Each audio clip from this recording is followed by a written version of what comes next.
We're back. So good morning, everyone. We're here in Los Angeles and Venice, to be specific. Paul's in Santa Monica, I think, and DC's back in New York. We're going to talk today again about the mental obsession, emotional sobriety, spiritual malady, in the context of human relations, how we're doing, what we're doing, how our interactions are going, how we see things, how things may be despite how we see them, and offer perhaps a glimpse into the commonality we all share in the things that can often feel to be very lonely or very disconnected or very isolating. And I would suggest that when we're thinking thoughts that have no basis, we feel isolated naturally because our body is telling us about what we're thinking, not about reality and truth. If I think my thought has no basis, I feel alone automatically. My body language talks to me. If I'm listening to it accurately, I start appreciating the value I'm getting from the conversation that happens, rather than seeming to talk to the self and try to have it not feel what I'm feeling and think I need to get it better at denial and numbness and desensitize it. So anyway, Paul in DC, and now Gabe is here. Good morning, Gabe. And Lola's here too, the cat. Hey, Lola. Hey, Lola. So cute. Hey, Jack.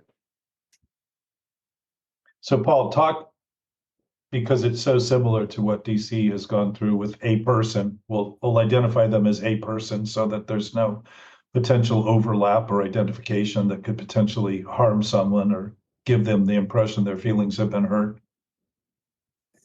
Yeah. Good morning, everyone. I came to a situation with my sponsor that he did something. Think about him as a person rather than identify him as a sponsor or any of that. Just Okay. The point is to just be neutral about the conversation, because ultimately it tracks back to each of us, not the person we're using or having to justify it from the point of anonymity. But sponsor is general enough, but it also narrows it down if somebody knows you to the individual. And I like to do what I can to avoid that in the name of respecting what anonymity is about. So, Got it. So somebody close to me hurt me. yes, like a sponsor. Yes. And I've been spending way too much time to thinking about what to do about it. So describe a little of what happened. What the turmoil that was caused. Well, publicly, I embarrassed him with a with a passive aggressive move, and as the result of that, he called me out, and because I stepped on his toes with something that he didn't deserve. He started screaming at me, and he hurt my feelings, and he triggered something deep, and I think I'm getting sure what to do about it, but I'm spending a lot of time to obsessing over it, and I feel like this relationship with him, it's not the same, and I'm spending way too much time to think about what to do and what not to do here. And you remember what we talked about? I did. So let me hear from you that version. Yeah, to the points that I'm not like it's my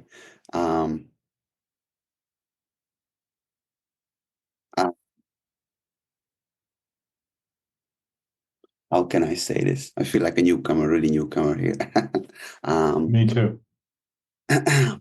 Well, yeah, there is nothing about him. It's about like how I look at it and how it makes me feel, or I don't want to be my feelings, and I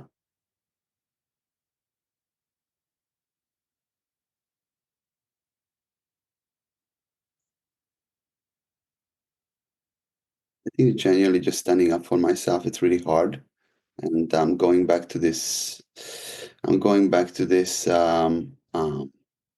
Thinking that I'm just scared I feel scared, or it scares me, and it makes me insecure,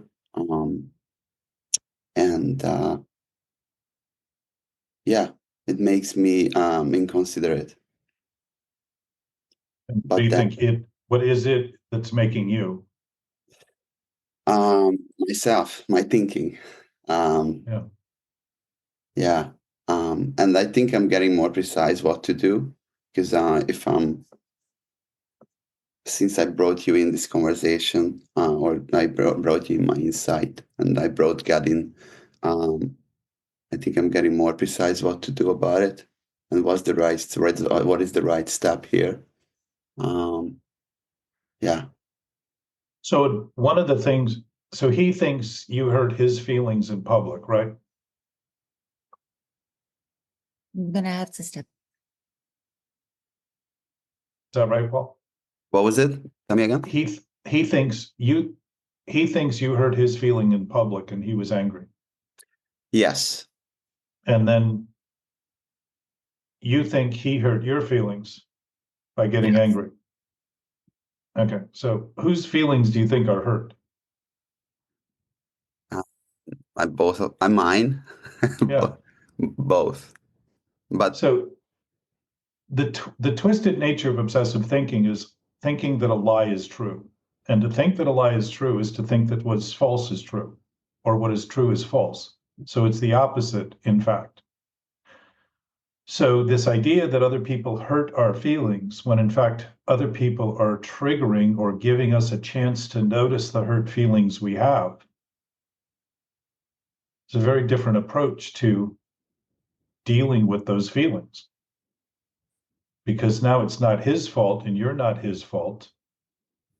It's my responsibility to start accounting for the actions I'm taking in relation to the decisions I'm making, which are the limits I set in my thinking. And when I set limits that I think are true, I don't think anyone should ever trespass on those limits, or they are violating, literally threatening my life, because my life is defined by those limits, because I think only that who I am is what I think. So it's this addiction to this idea that thinking is reality, rather than thinking is something we do. Can't be reality if it's something we do, unless we are the creator of all reality, because reality isn't divisible. So in our conversation that we had recently, you started laughing a little bit about this. And I know that you're still fraught with concern over how to handle it because you have care and regard for this man, this person. yes, And I do. you want to do the right thing. But the right thing isn't about figuring out how to do it for him, but starting to simply do it. Period. The knowing comes from acting in relation to what you know now, here, something you're responsible for because you are creating it, manifesting it, generating it. Your thought, nobody else is thinking for you and nobody else is thinking for that other person. We all think the freedom to think is the freedom we have to think for our thinking and to think on behalf of our existence, our human existence. And we call it ourself when in fact we refer to it as separate from ourself by saying, I am thinking to myself, I'm thinking only about myself. I'm not, that self I'm thinking about is not the I, it's some other imaginary state I've created in thought as being who I am, rather than seeing it's just simply what I think about, what I'm doing. What I'm doing is based on what I'm thinking, because thinking is a primary action. Nothing happens voluntarily for humans that doesn't start with a thought. Nothing, ever. Yeah, well, yeah, after this recent conversation with you, I actually make some decisions, and it confused me more. Good, good. It confused me more because then I started thinking, like you mentioned, like there is two options here. Like I say it with love, how I feel, or I say it with hurt feelings, like what I'm doing, or what action do I want to take here. Um, But you can see that you have the choice between love and hate. I do. Okay, so it isn't in what you say, but it's in what you think that will determine what you say. So go ahead. What about not thinking? Well, knowingness, this absolute nature of our knowing, this intuitive nature that's defined in the book, we will intuitively know how to handle situations that used to baffle us. What used to baffle me is that I kept turning to more of my thinking for the answer. So I'd be disturbed in my thinking, and then I'd rely on more of that thinking to come to a new conclusion and wonder why I felt conflicted over the conclusions I was coming to. And when I finally noticed that the conflict I was coming to was an accurate admission of the conflict I was creating, it wasn't one that left me, when I acted as though it's something I didn't know, it was me trying to be irresponsible for what I was doing. So I became the actor in a play that I wrote. And then I got the costumes for, and I set the stage, and I directed and produced, and didn't want to get off the stage because I thought if I left the stage, I'd be dead. That role I chose to play, I would be over. It would be the end. It would be the end of me. When in fact, it's all imagined. It's all thought of that way. So if you're thinking in terms of your thinking being reality, then you're thinking in terms of thinking not being changeable. It's just the way it's just the way it is. It's just who I am. You hear people say this, I'm only human. Well, if there's a spiritual nature to existence, we're not only human. We are human based on life, based on truth, based on reality, based on love. If those things are absolute, they're not optional. They're not negotiable. We can't take them or leave them. They're just the nature of our nature. And if I think the nature of my nature is thinking, I'm thinking there is no love, there is no reality, there is no truth. And I'm desperate because now I'm thinking contrary to everything that exists to imagine that all that exists is only what I think about it. So feeling less than, feeling disconnected, feeling lonely, all those things are natural confluences of that thinking. If my thought is lonely because it has no basis in reality, I can't apply it. The more I try to apply it, the worse things get. And the misery I'm treating as something I have to get over and feel better about, rather than say, this is the curriculum telling me I just failed the test. I got all the answers wrong. Because I'm making believe it's everything and everyone else rather than what I'm doing in my thinking and how I'm thinking. It's not thinking that's the problem, it's how and what we think that causes the problem. Not always, because there's times we like the decision and live with it for a while. But for the most part, if you'll notice, once you come to those conclusions that you think are conclusive, you'll notice in a short period of time, they're all being renegotiated. They're all up for grabs. They're all churning. Like somebody making butter. They got to keep the thing moving to keep it from going stale. So what is that? Obsessive thinking, delusion, insanity. It's the idea that something that isn't happening is all that's happening. So what do? If I don't think responsibly, I'm going to think irresponsibly. And the quickest thing I can do is to think it's happening to me so that I can blame everything and everyone else for what I'm doing. And now I become a victim and incapacitated and completely not guilty, and yet feel guilty. Feel a sense of guilt because I know I'm guilty, I'm doing it. The guilt, the shame, all that stuff is telling me, it's a verbal body language telling me accurately what I'm doing with my thinking, not who I am. It's not saying I'm shameful, I'm guilty, I'm an asshole. It's the things I'm doing in my thought are those things. So that self I think I am becomes the asshole, the wrong party, the hurtful thing. The thing I keep seeing in others is the thing I'm doing in with my own relationship in myself. My sense is we have a codependent relationship with a self that doesn't exist, that we then use every other relationship to try to figure out how to fix. When in fact, as long as we maintain it, we're seeing everyone else only as we see this seeming self that we're in this broken relationship with, that constantly seems to need repair, constantly never seems to get enough to be satisfied, be fulfilled, be at peace, be at ease. Yeah. So Right there. you just took a deep breath. Yeah. Yeah. So Yeah.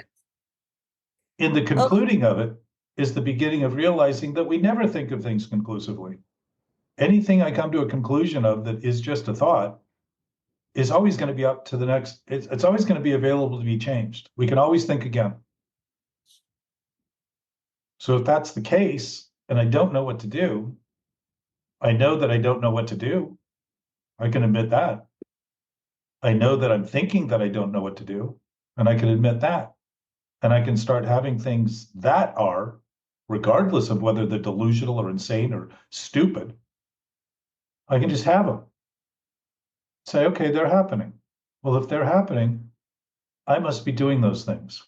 And pretty clever of me to think I'm not doing the things that I'm doing to make what I'm seeing and think is happening all that's happening. That's interesting. I could be doing it and pretend I'm not doing it. I'm the master and the slave simultaneously. That's pretty sick. And it starts to dismantle literally this throne that we put this thing we call the ego, this false self. It starts to dismantle. And a mantle is something generally above a fireplace that you put things on, keepsakes and such. Starts to dismantle it and bring it down to the ground where humility is, earth is, where honesty is, where actuality is, where reality at least can be seen as something that isn't changing, or if it's changing, the thing that's always changing can be seen as absolute because it's always changing. Starting to see from an objective standpoint and then an absolute, not standpoint, because there's no point in the standing. It's now not even in space and time. It's just an absolute nature of an absolute nature. If that's our source, we already love everybody. The benevolence of that ever loving, ever generous, ever giving, all knowing source hasn't crippled us by giving us less than it knows. We cripple our ideas about it based on the thinking we do as all that there is, and reality, and is reality. That's our doing. So we can't be what we do, but we can think we are. And it's a real stalemate. Think of that. Stalemate, bad relationship, stagnant, toxic relationship. When I think I'm not the master and the slave, I'm not the cause and the effect. When I start noticing I couldn't be suffering an effect if I weren't the cause, now I'm at least having things the way they are, and whether I'm right or wrong is irrelevant. It's not something I should be doing or shouldn't be doing. It's something that I'm doing. And at that point, I can start to look at the fact that there may be things beneath the seeming conscious state that I'm doing and thinking that I don't even think I'm doing or thinking, and start to live in a broader awareness of all the information I'm being given right now, all the effects I'm having, witnessing. Doesn't mean there's no conflict in the world. It doesn't mean that nobody else has any responsibility. It means that everybody is absolutely responsible and we act like we aren't. And the state of our world today is a reflection of that form of thinking that's been going on for a long time. Is it necessary? No. Does it seem to be necessary? Yes, because that's how we think. And that's how we've been thinking. So to dismantle this is actually to face it, and to face it is actually to come to terms with things that are very, very disturbing, and at first extremely frightening, because the fear we've been denying becomes obvious and starts to dissipate. And when it dissipates, we're witnessing it. We're standing in it. We're standing with it. We're standing for it, actually. And we say things like, I can't stand it. I'm not standing for this anymore. We're trying to pretend it isn't happening. It's happening right now, in total. So when you don't know what to do, think of that as great information to not do anything, to just take a breath and sit still. And notice the stillness is always there when you look, when you're willing. It doesn't go away. The peace is always there. It's always available. It doesn't mean you won't get caught up in in turmoil of something and act irrationally. I do it all the time, every day to some degree.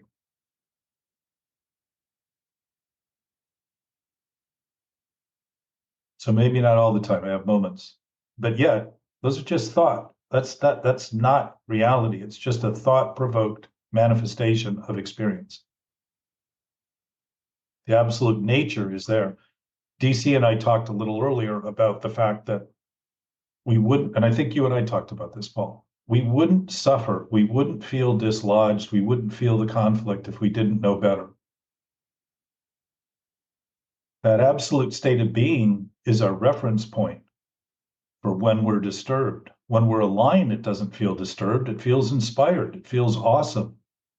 It feels free. Why? Because we're feeling the freedom of our nature and we're aligned with our thinking at the same time, not in some concocted way where we're trying to make believe that chemicals or some other alteration of our experience are inducing it. I mean, in a real spontaneous, natural sense where there's no effort in it whatsoever. And great fullness becomes obvious because the fullness of greatness is being witnessed as an awe-inspired present state. If it's always that way, then we're working pretty hard to try to pretend it isn't.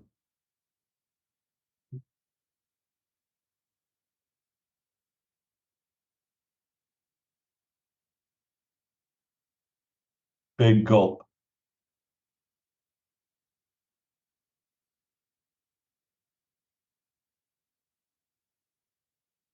I continue to keep learning from the catalyst, Yeah, from the other person. yeah. I'm in a lot of pain, so I missed some of what your share was, Paul. But I got the general sense of being hurt, like that somebody is a catalyst for feeling. I'm cheating because I was already talking with our friend Jack before the meeting. So one of the things that came up was all about this idea of like having an embedded pincushion that's like already in us. And like, it's like if we didn't have the pincushion in us, we wouldn't feel the hurt. And I also have a pincushion. Maybe it's not a pincushion. Would love your thoughts of love. And my only like 3 people have my house line. Who has house lines anymore in this day and age? But I do. I have a house line. And my person, I just went to look because it's only like an emergency if the house line is used. And my person just called my house line and like left me an email. And I have so much love. I have so much love for this person who's hurt me.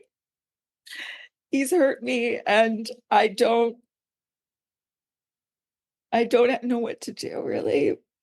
But I feel like I'm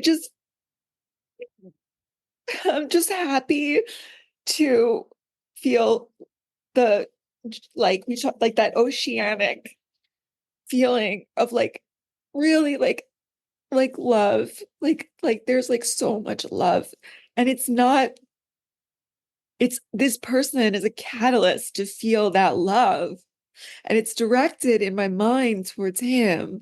But the truth is, like, one of the things that I've been working with Jack on is like this idea that like it's already there. It's like this person is like bringing it to my conscious awareness. And I've been really sick for 5 months. I've had to like fight for my life twice, and I'm not out of the woods. And I it's just not really, there's so much like inner work. There's so much, I've been in survival mode for so long. And like, I've kind of let my mental health deteriorate. And I don't know how, Jack, you bring us back to like the topic, but it's like, I don't know.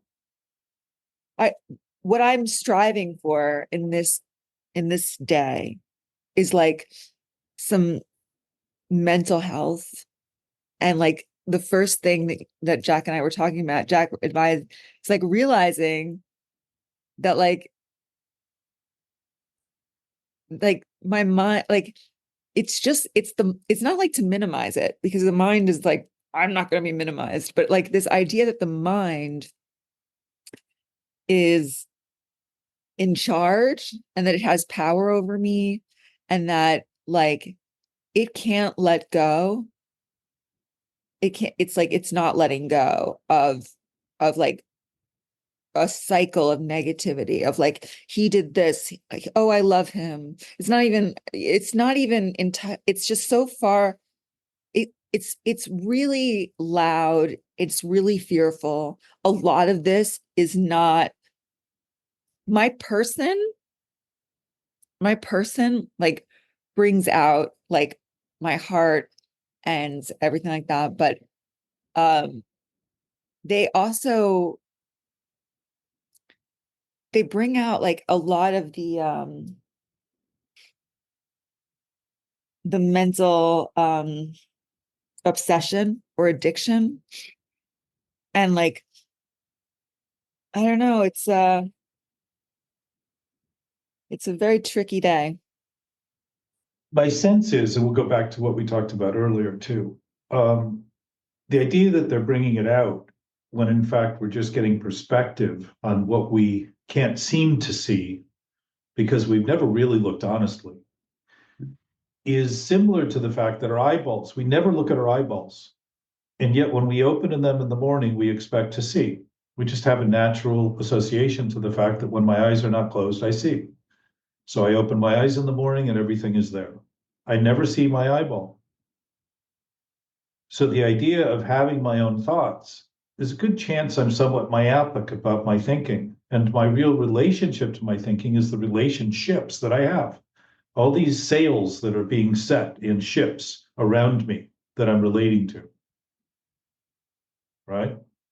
The pincushion is kind of like a voodoo doll that I create so other people can put pins in it and strike the terror and the hatred and the loathing and the upset that I'm afraid to admit I'm causing.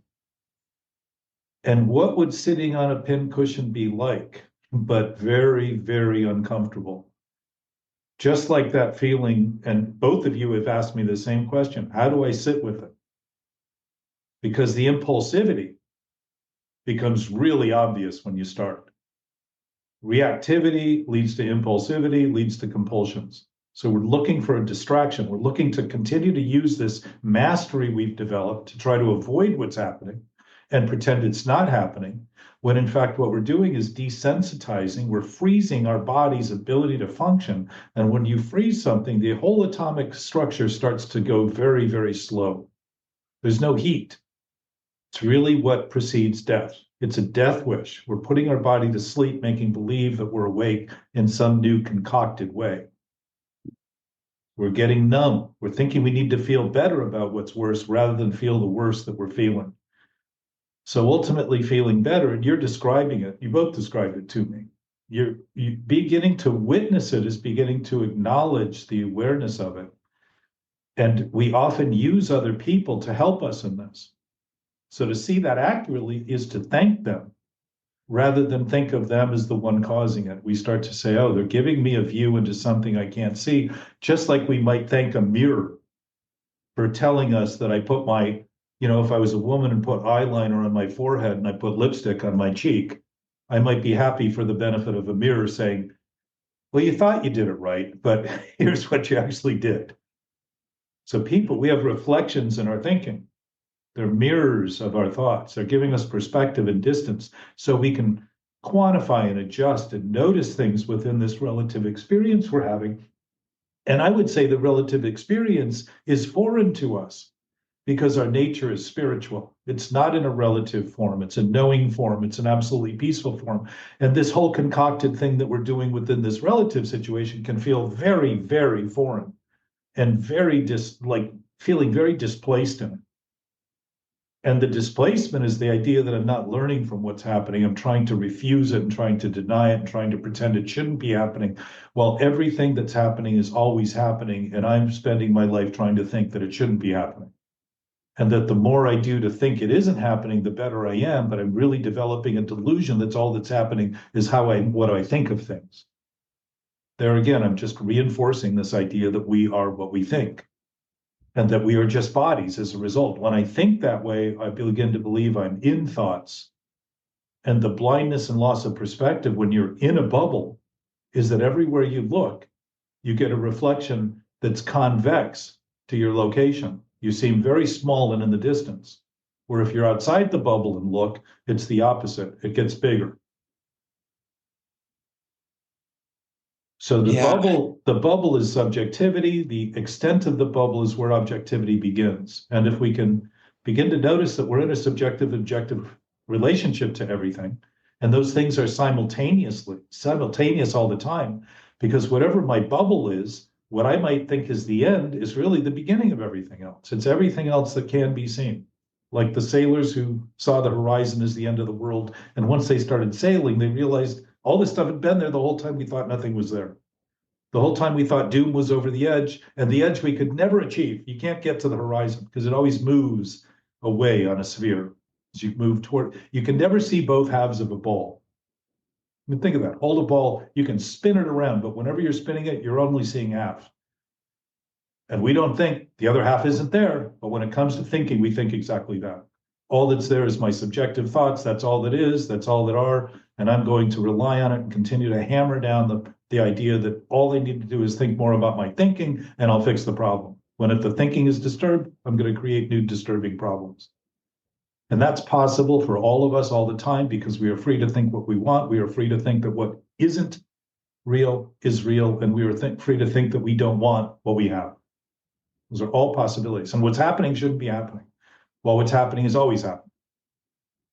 We're free to do that. So we're self-imposing and self-inducing this state based on a self that is completely induced and imposed. Impositions thought of as reality are depressing because they're positions we think are intractable. And if you think of the word imp are mischievous little creatures, imps.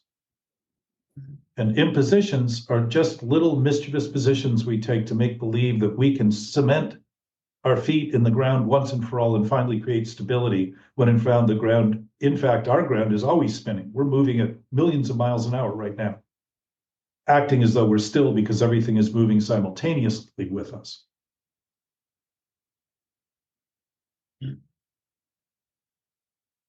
Yeah. And DC, thanks for sharing this thing.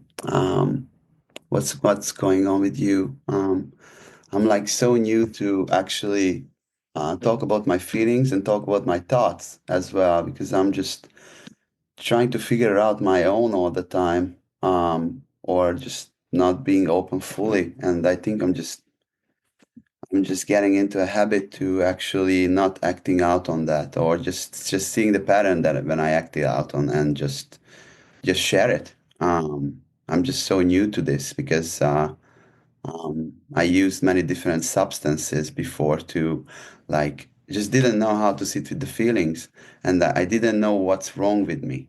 And I think I'm just getting into the idea that my thinking is wrong. And Well, not all of it.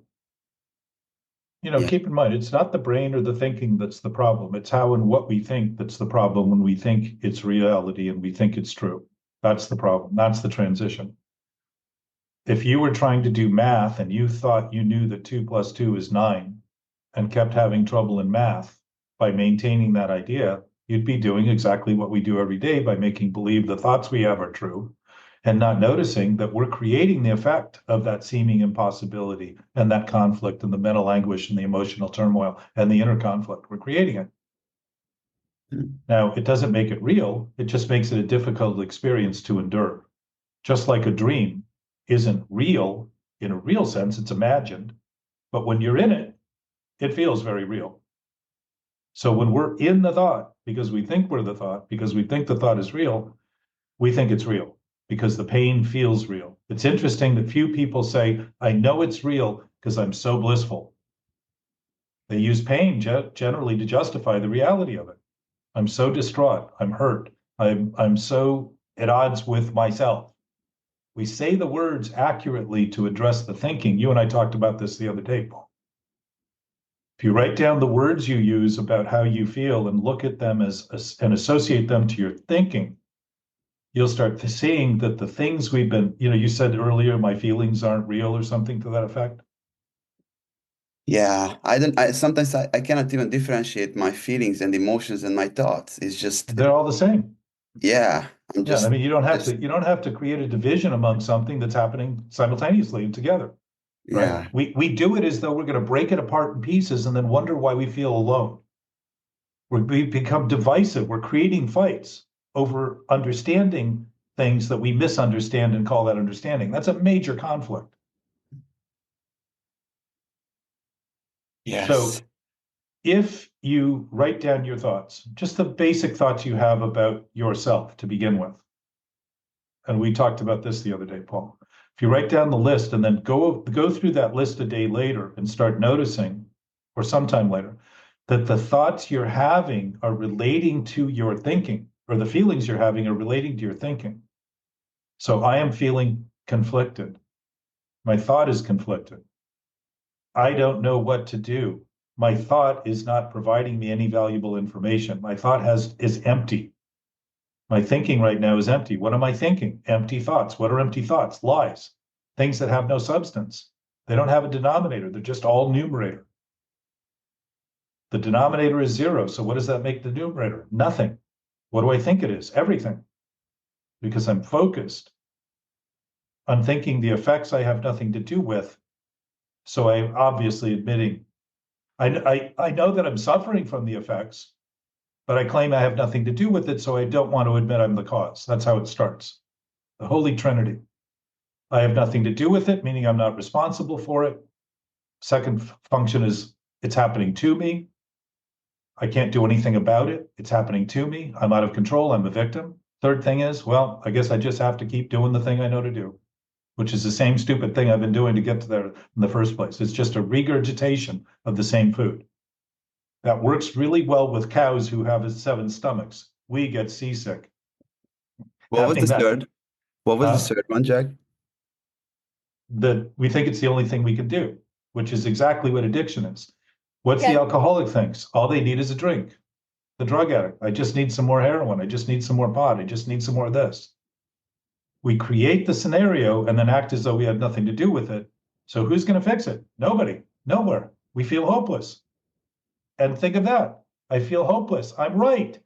The longer I do this, I know I have confidence it's not going to work. I know it's not going to work. Of course I'm hopeless. What have I been hoping for? That it will stop, that I'll stop it, but I'm not looking at the effect. I'm looking at the effect as separate from the cause rather than the cause as being the source of the effect. Cause always precedes the effect, always. So responsibility and accountability is what the steps in AA are about. 12 steps, largely designed to take our hands off of lies we've been telling, one step at a time, to get to a point where we have a message to carry to others. Why would we be able to do that if others didn't know what we were doing? Because we're told to try, not to do, try to carry the message to others. Why? It's up to each of us to make the decision. And when I think I'm going to help somebody else by doing for them what they can't do, what they're unwilling to do, they're going to hate me for trying. Why? Because I'm going to reveal the same thought they have about their own experience, the same incapacity they're nursing, that they're hopeless and they're helpless and they can't do anything about it. But now they got somebody to blame, which helps them continue to maintain that. And I caused that. Second part of the tried to carry the message, practice principles in all our affairs. How would that be possible if principles weren't principles? If principles weren't absolute, if principles weren't all-knowing, if they weren't omniscient and omnipotent and omnipresent and absolute and infinite, how would it be possible to practice principles if they're constantly moving and changing? And we would be doing exactly what we do when we do think obsessively about things that aren't principled and wonder why they don't stay still and seem to be broken. Wow. So what you just said made me realize that whenever I'm like getting into this thought pattern, when I'm not taking responsibility what happened as a fact, or I'm taking responsibility that I am a victim and I like supposed to suffer from here.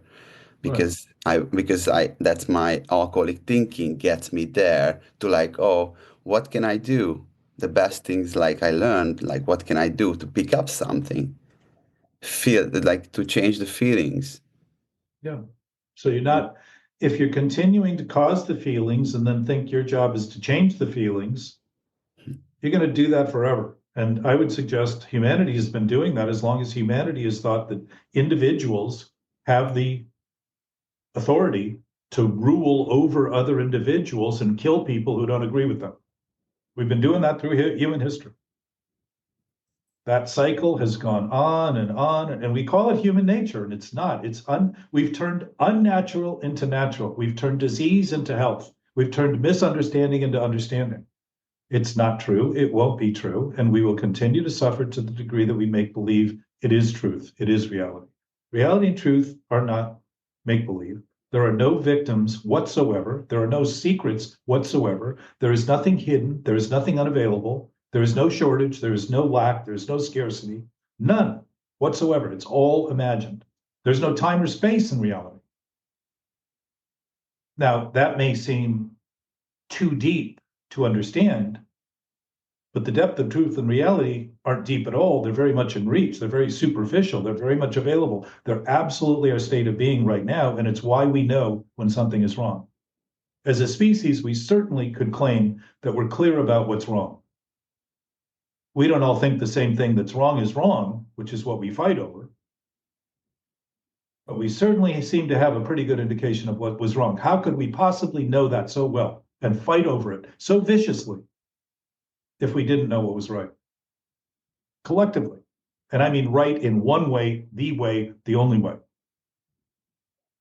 And yet, even within an infinite state, it isn't one way because there's no way.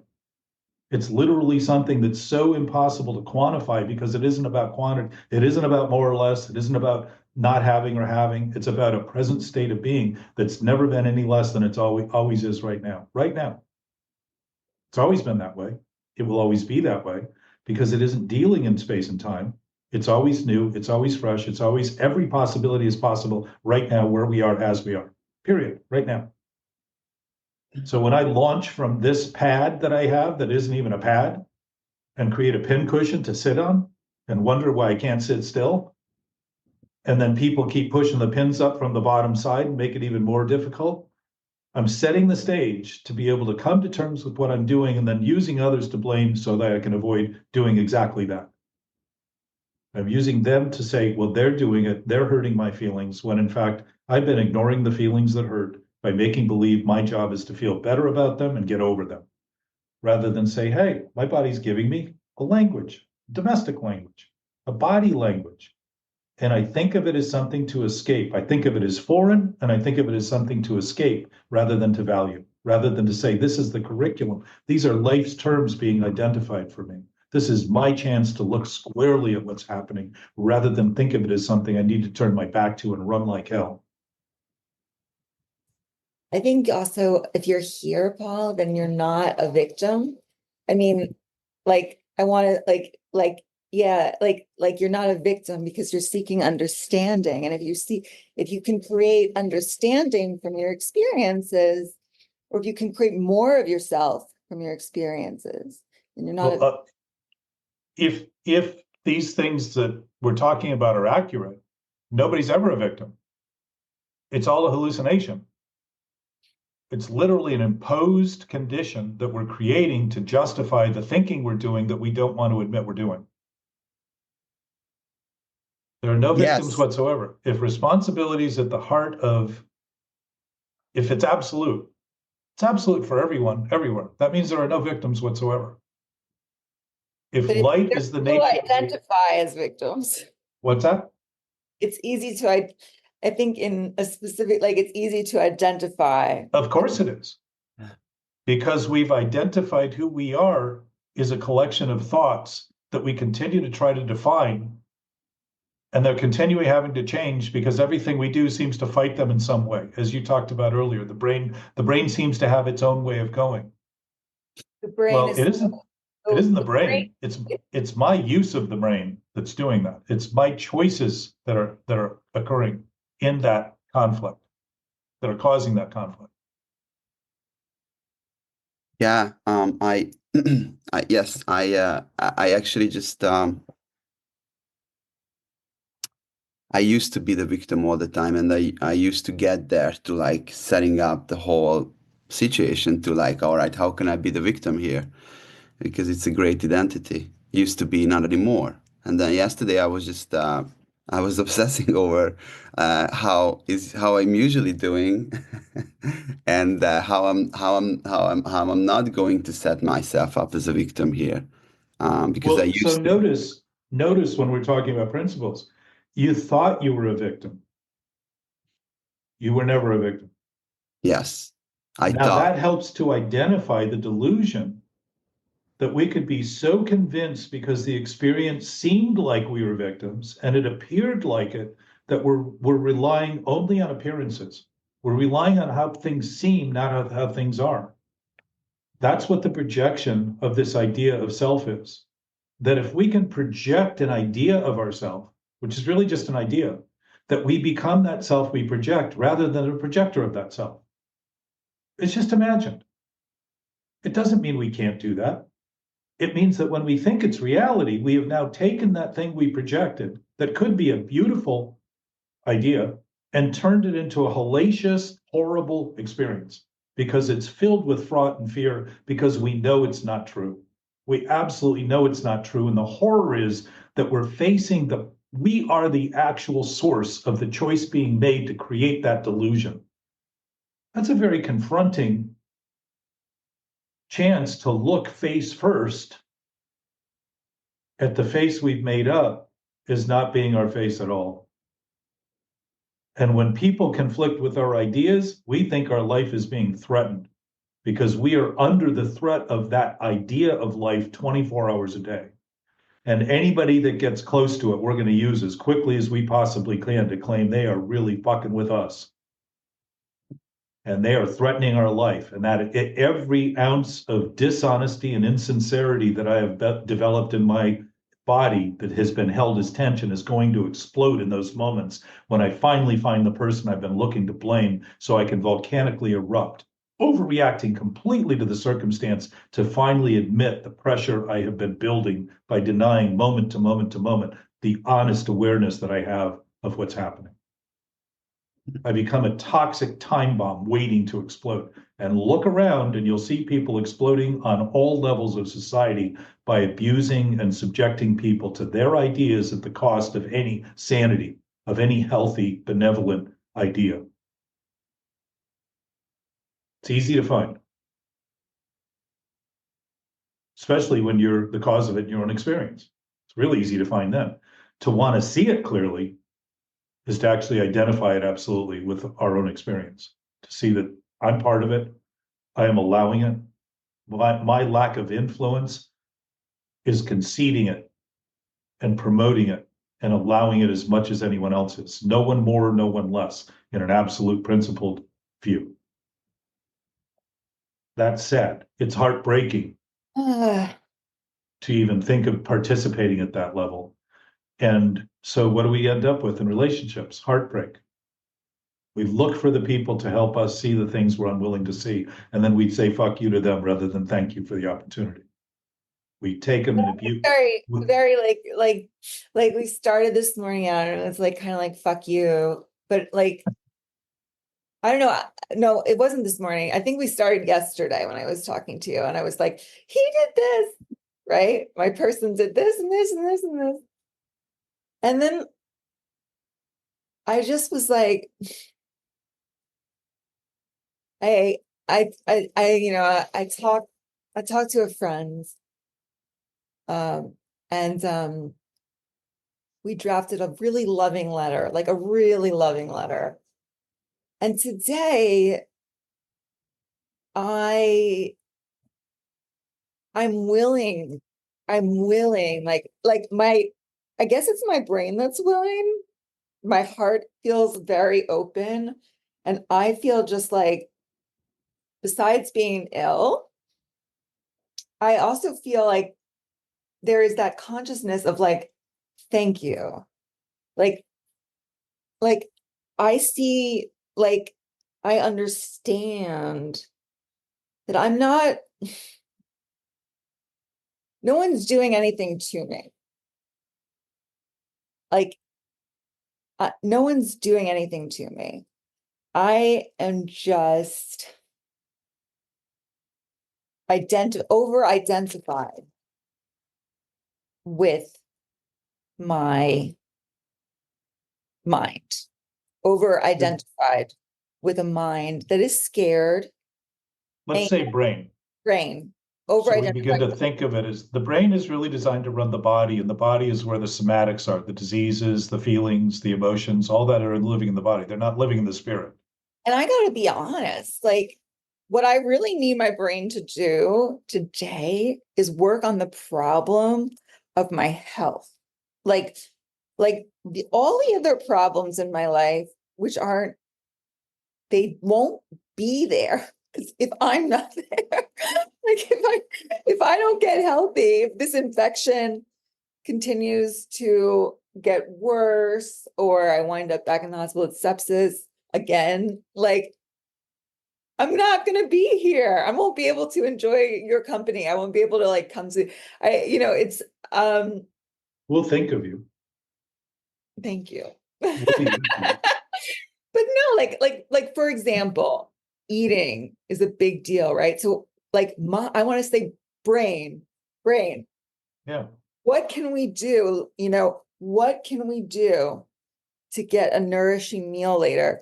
Like, and it's not, when I was healthy, you just take a walk and you get some food, or you just buy some food at the groceries and you make it.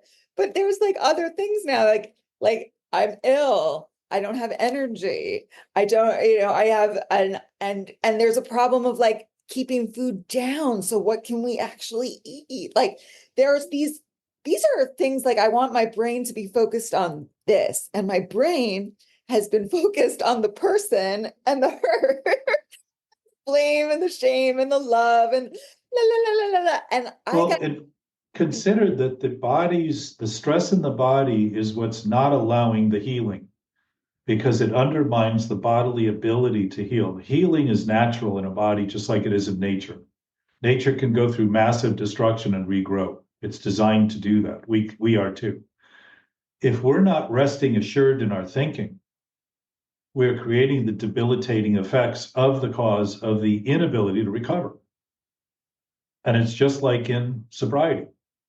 We're not asked to go out and launch a new ship in a new direction with a new fight and a new flavor and a new taste and a new any of it.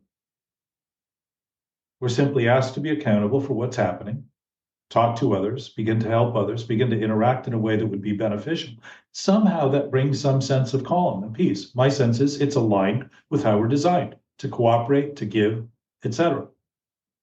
But when I'm giving something, when I think my job is to give somebody something they are unwilling to have, like I said earlier, that is part of the disease of addiction. That whole concept of enabling is me constantly thinking I've got to do something for somebody else. You know what other people are going to do? What they do. And you know what they're going to think? What they think. And you know how they're going to feel? How they feel. Period. Over. It's not up to me.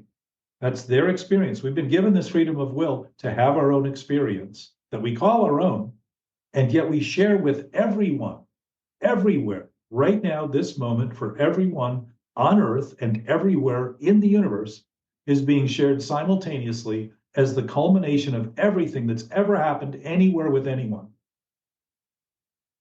That seems like a big deal compared to thinking that all that's happening is what's happening in my little life and with the people that are closest to me to be annoying me or irritating me or appreciating me or valuing me. Fact is, if everything's always changing, it's changing the way it's changing, not the way I think it should, not the way it's supposed to, simply the way that it is. If that's the case, then where's my control? Where's my influence? It's in the choices I make about what I am doing.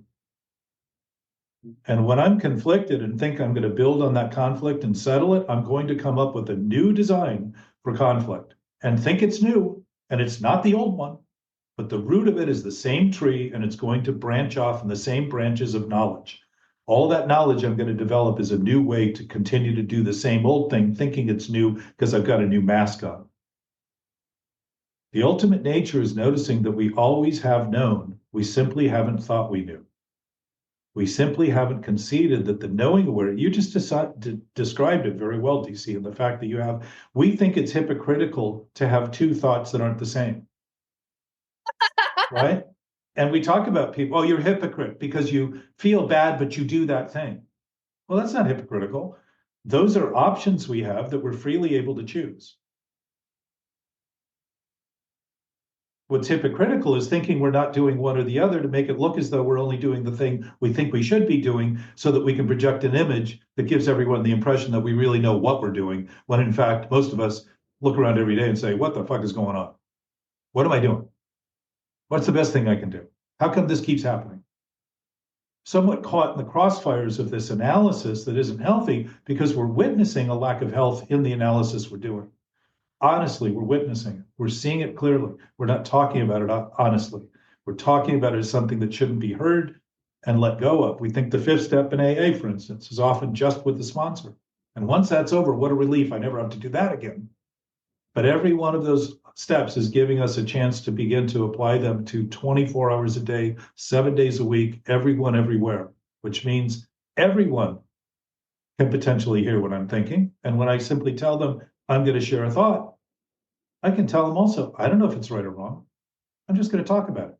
I'm going to mention it. It doesn't have anything to do with you any more than you decide to make it to do with you. But if it has something to do with us, maybe there's some benefit in talking about it openly. Maybe there's some overarching awarenesses that we would come to collectively. Like you were describing, you can feel the love, but you still have the thinking that's struggling. You can do that simultaneously, and that's the difference between your knowing awareness and your thinking awareness. There's also well, I wanted to say a shout out to this idea that one of the most empowering things that I think what your podcast represents is this idea that we're not alone in this human experience of our brain and our heart and the inner conflict.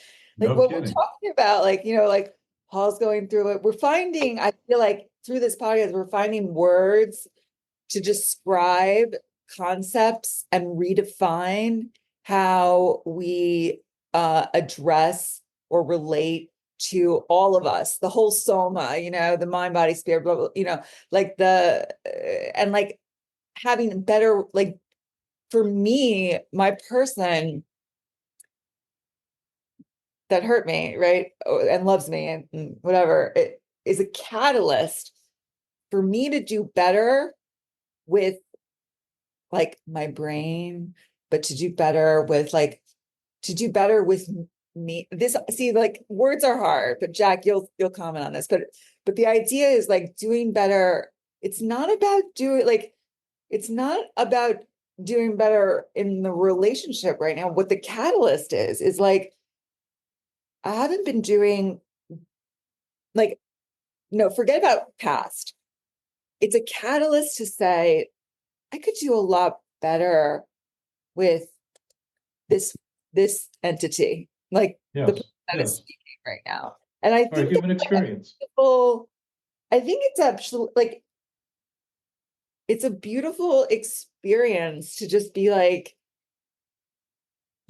we're not what you stress. It's and sometimes it lands, sometimes it doesn't, but we're not in isolated little boats here. We are interactive. We're every moment we're interacting with the entire universe.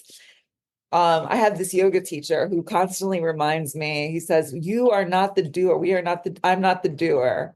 I'm not this body. I'm not this mind. He's 85 and he's shines. And I just love him. And he that idea that it's doing it, and that's really fucking sorry to curse. That's really friggin' beautiful. And but I am, and we are the chooser of the doer. So think of that. Imagine that thinking is a choice. How and what I think is a choice. If the basis of that thinking is that my choices create reality, The whole concept of everything I'm going to choose is corrupt. Rather than the basis of my thinking are choices. And you know what a choice always allows? Not to be chosen. A choice isn't about all these other things I don't have to choose, but choice is condemns me. And think of what we say. I have no other choice. Interesting that we would use choice as an excuse to claim we don't have any other choice when choice always allows choice to not be chosen. We lie in the conversation we've developed that we're so familiar with is so imbued with lies and manipulation and coercion and this seeming agreement of co-conspirators that are basically not admitting the secret is we know better than we're talking because we know better than we're thinking. And we keep trying to map out this thing where people say, you know what I mean? You know what I mean? You know what I mean? You know, if we knew what they meant, they wouldn't have to ask. Because if we actually know what we know, we already know. Nobody ever asks us, do you know what you know? But we ask, do you know what I mean? Do you know what I mean? Do you know what I mean? Do you know what I mean? You know what I mean? Why? Because we're trying desperately to have our words add up and they have no basis whatsoever. The loneliness isn't in reality, it's in the idea that a thought is reality. Think of that. This thought that has no basis in reality whatsoever is simply imagined, then imagined to be real. Pretty lonely thought. Why? It doesn't exist in any terms we're imagining it to be, because we're using an imagination in the exact backward direction that it was designed for, which was to see awe, to be able to take something that hasn't been done and make it happen in ways that would benefit everyone as a natural process of allowing the mind to follow knowledge, which is intuition, and express intuition. And I suspect that's all the mind was ever designed to do. So when it gets lies, when it gets fed lies like a computer being given code that isn't working, the computer's always going to break down in the exact same way. It's always going to fail. The performance is always going to fail. And we think that bad performance means I got to get better at this performance, rather than realizing the code has to be rewritten from scrap, from nothing. We try to keep fixing and fixing and fixing and fixing the broken code. Now, that's actually a part of the computer. They're doing that stuff all the time. That's why Apple has updates all the time and other updates are all the time, because they're both adding and correcting things that are wonky in the system. But when it comes to human experience, it's not to suggest that we need to absolutely concede that the absolute is absolute, because the absolute is already a concession. It's already that way. Doesn't matter what I think about it. And when I begin to realize that, I begin to stop trying to think it's my thinking that's going to get me there, because I realize it's my thinking that's giving me the impression that I'm not there. To think about thoughts as reality is to think I never belong where I am. That's the pincushion. I can't sit still on that cushion because it's filled with reminders of all the thoughts I have that make no point whatsoever. And they're so tiny and razor sharp, like the razor's edge that's talked about in history and poetry and all that. That's cutting to the bone, that slices me and dices my mental experience of this narrative I'm developing. And I can't seem to sit still and wonder why, how clever, how convenient, that I use wonder to imagine that I couldn't possibly have anything to do with what I'm doing, and I need to learn something that's completely unfathomable out there somewhere, rather than simply concede. If it's happening in my thinking, I am absolutely the cause of it. It's so And then empowering. It's very and then empowering. what's that? It's very empowering. Well, you begin to realize that we've been dispowering and discouraging. Think of the serenity step. God, grant me the serenity to accept the things I cannot change. What would those be? The absolute nature of existence. I'm not going to rewrite history. I'm not going to create reality.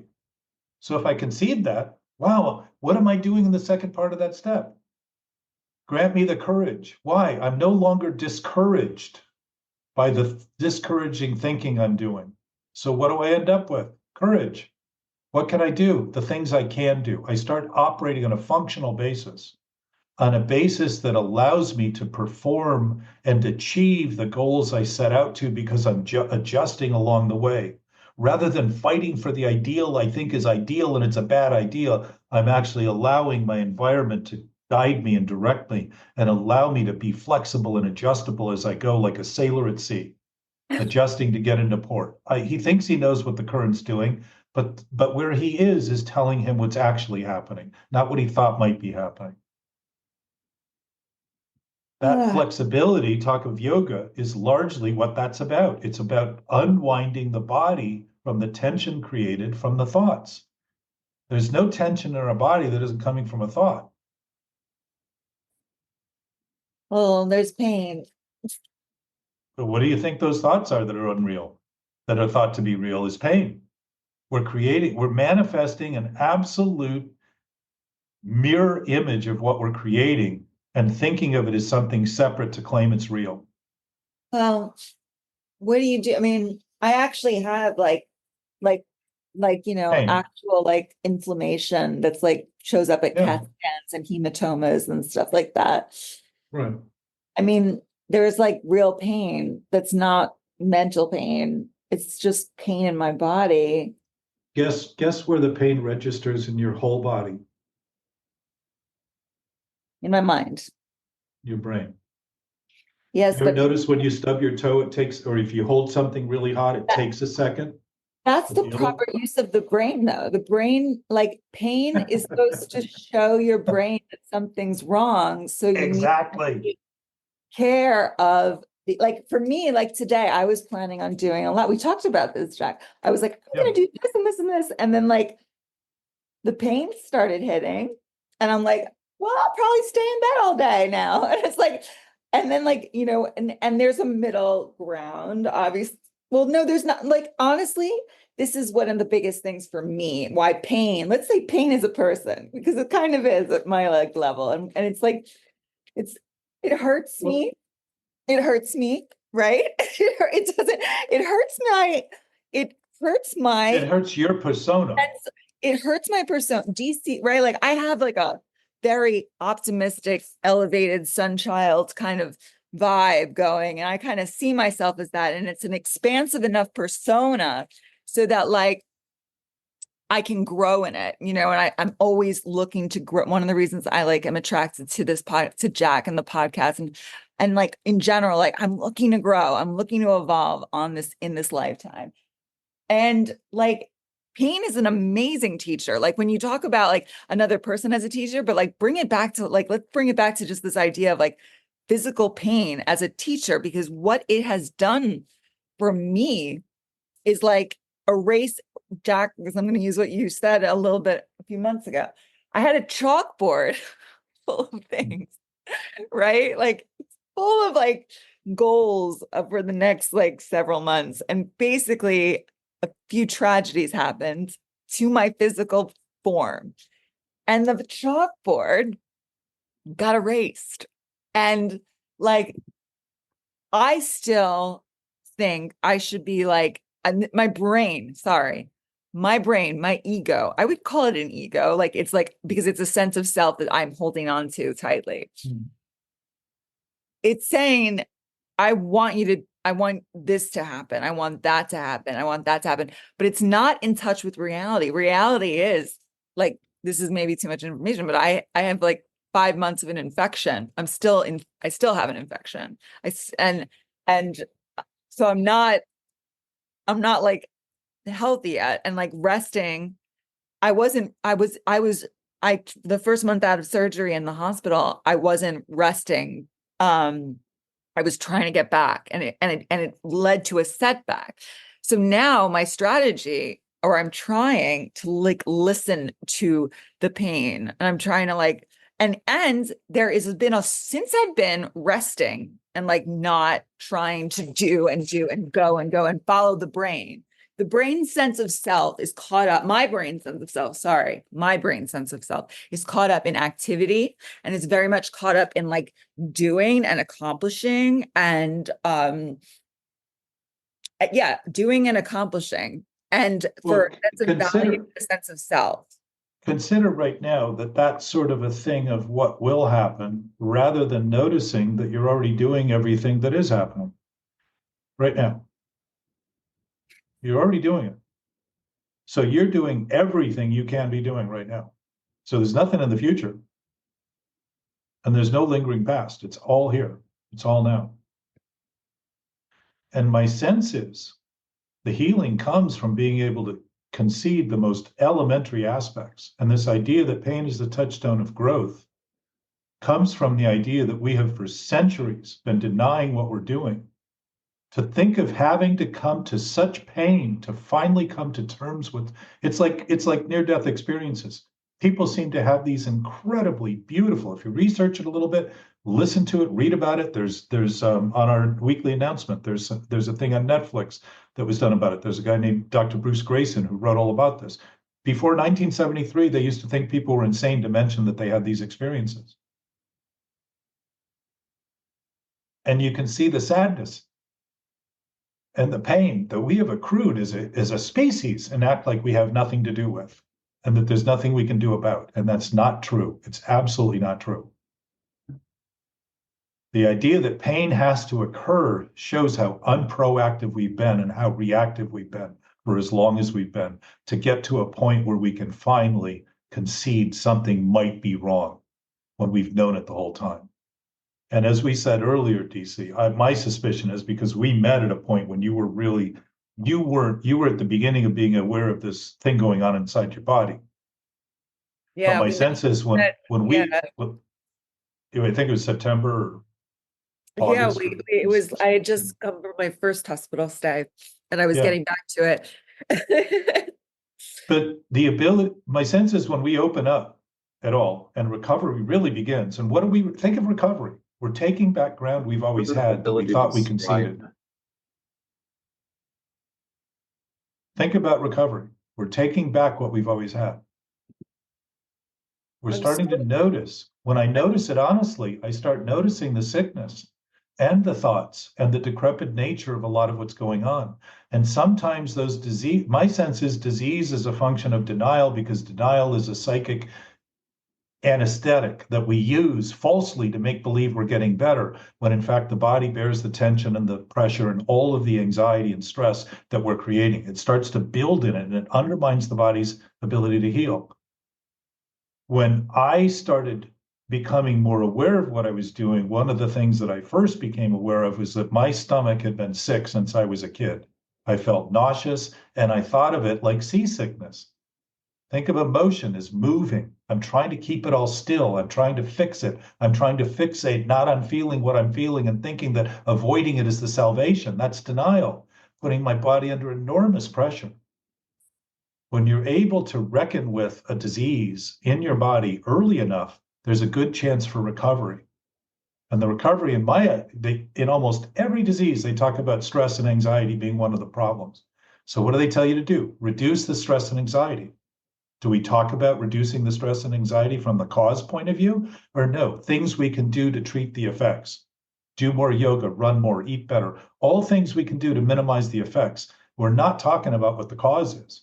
We're not talking about the idea that we have an absolute nature that has always been the nature of nature, will always be the nature of nature. It's the absolute state of the universe. Always has been, always will be. And we act as though has nothing to do with us. That we're alone. We're wondering if there's knowledge out there when we are surrounded by knowledge we can't see. We are the aliens we're afraid might land on the earth. We are the aliens. We are doing things that would be despicable to any civilization that is civilized, and acting as though somehow or another what we need is more affluence and more comfort and feeling better, while denying the worst that we're continuing to do. And those tears you just had, my sense is when I started crying and noticing all this, is that iceberg inside of me that I thought was fixed and solid and keeping still all that emotion started to actually melt. And it's interesting. I have never cried as much as I've cried in the past few months. Like, I'm talking like I'm like a newborn. I'm just like, it's just like waves and waves and waves. And it's like the person is sometimes a catalyst, but mostly the catalyst is, I don't know. It's so funny being with you in the present moment, because that's what's like real. When I can get present and we just like, and it's so healing to be here today, because it's like, I've had, you know, when you are in the present and it's like a deep breath, and I know you're never not in Oh, wait a minute. Wait, while you're on that point, okay, if but we're thinking principally, we're beginning to admit you can't be anywhere other than the present, because the present is all, it's the only place anything ever happens. let me put the brain. Okay, but hang tight before you go off on the idea that you can justify not being in the present. If you concede you're in the present Rationalize. I'm and not concede, justifying it. I'm rationalizing. same thing. They're both the same. There's no rationalization or justification in truth. None whatsoever. Only an imagined truth. But the point is, if you begin to concede that you're always present, the clarity of what you're doing with your thinking will become to this little thing you're doing, rather than this all-consuming nature you've turned it into to make believe that being consumed and intoxicated with your thinking proves that it's all that's happening. The It present goes from this to this, the wide present open. moment is like a scary place to be sometimes. No, it isn't. What's scary is starting to face the fear you've been denying and the idea that you weren't here the whole time. It's starting to face the same toxic issues that you're witnessing in your body that have collected, that are now announcing themselves to you. And my suspicion is you're ready to hear that voice. You're ready to see that as a condition that's been created. Doesn't mean there weren't outside influences in this, because we are all subject to the toxins we've all created and the natural toxins in the universe and other combinations of bacteria and germs that grow. Those are all possibilities for all of us. But our health, when it's in optimum shape, knows how to deal with that stuff in chemical interactions that we haven't even discovered yet, the intricacies of, and yet none of our bodies have been any less able the whole time chemistry and science hasn't been able to determine it.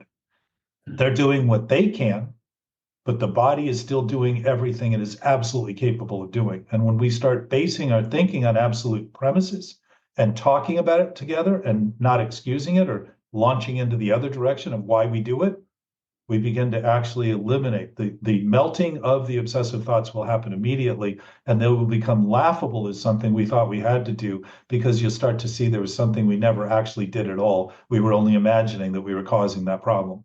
We were living in a dream state that was a nightmare, and our body suffered the consequence.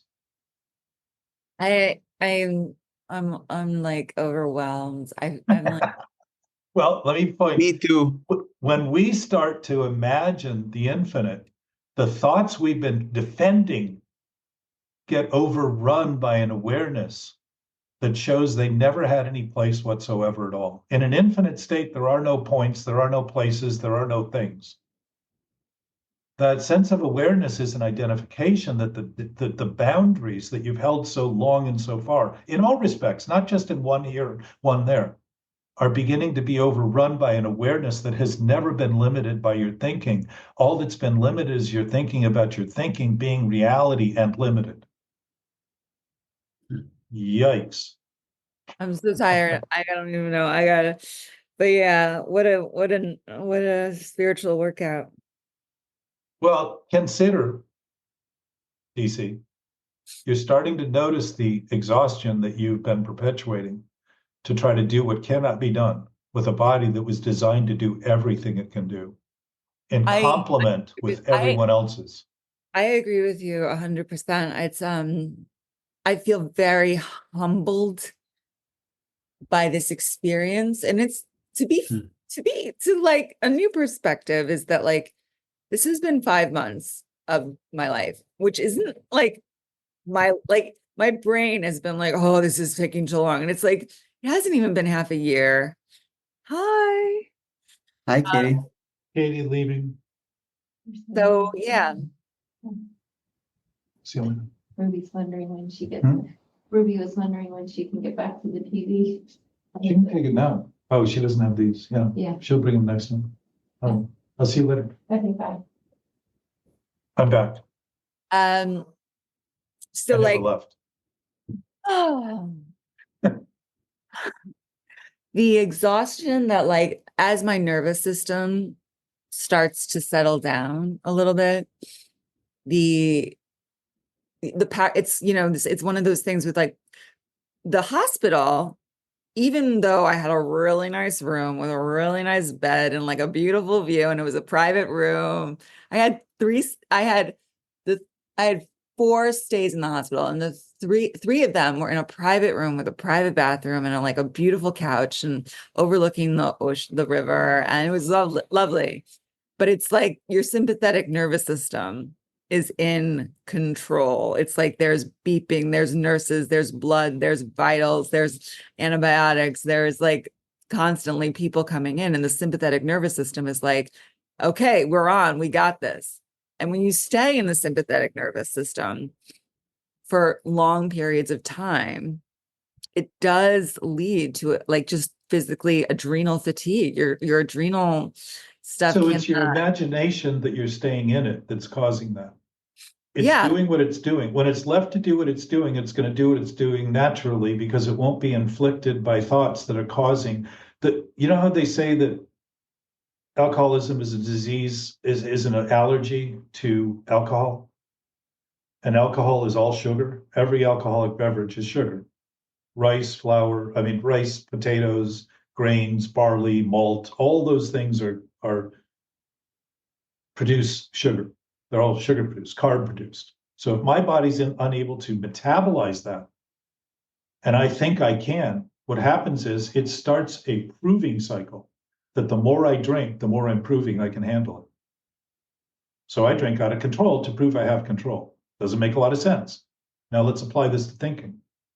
The craving of the thinking is trying to take what's wrong and turn it into right. Constantly thinking I'm going to develop a narrative of understanding about things that are intricately natural and know exactly what they're doing, and that it's now up to my thinking about them in ways that will be correct, when I can't possibly imagine everything they're doing because it's in the trillions of chemical combinations that are going on. And it's completely unnecessary for me to even imagine that I know better or could know anything about them accurately. And now I've imposed a story about them on my body's experience that starts to then break down the nervous system, because I'm causing stress and anxiety and undermining the natural process that would heal. So the point that I stress when I mention this idea about starting to think about principles as principles and truth is true and reality is reality, if you can focus on it for any length of time, you'll start laughing at the ideas that rush in. Remember the fools rush in where angels fear to tread? It's foolish thoughts rushing in. It's the persona of who we think we are rushing in to try to save the self we think we are that is going to cause more of that tension in the name of being something new, and it's old, and it's actually going to continue to wear our asses out, just the way it does and has. We've come to think disease is natural and healing is unnatural, and it's the opposite. I know. I have to go and like take care of If we're present all the time, that's one thing that can help. I'm present now, and you will see with clarity the impact your thinking is having. If you're infinitely present, seeing the thinking as thinking is going to reduce it down to one thing: thinking. Not impossible, not difficult, not a struggle, not an issue, just thinking.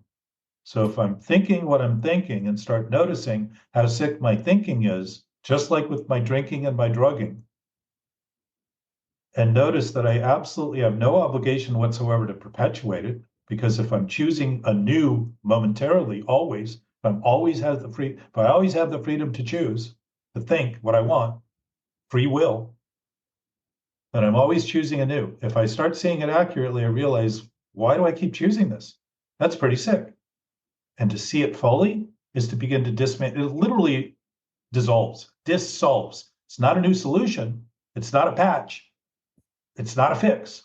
It's a dissolution, literally a breakup of the idea that we have been that self all along. We haven't. We can still make it up, but when we make it up and know it's made up, much different experience than thinking it becomes our reality and our persona and our characteristics that are intractable. Those are the character defects we're being asked to let go of in the process, 6 and 7 especially.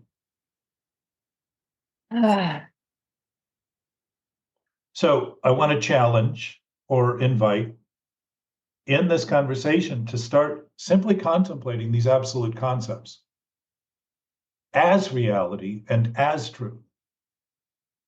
And see if by doing that, the stories we tell don't become laughable and clearer, and the imposter we've felt, the fraudulent nature of our own experience, becomes clearer, that we have felt a bit like a fraud and a bit less than sincere and a bit less than authentic and a bit less than whole as a result of the thinking we're doing. It's not because of the thinking, it's because of the idea that it's reality, that it's truth.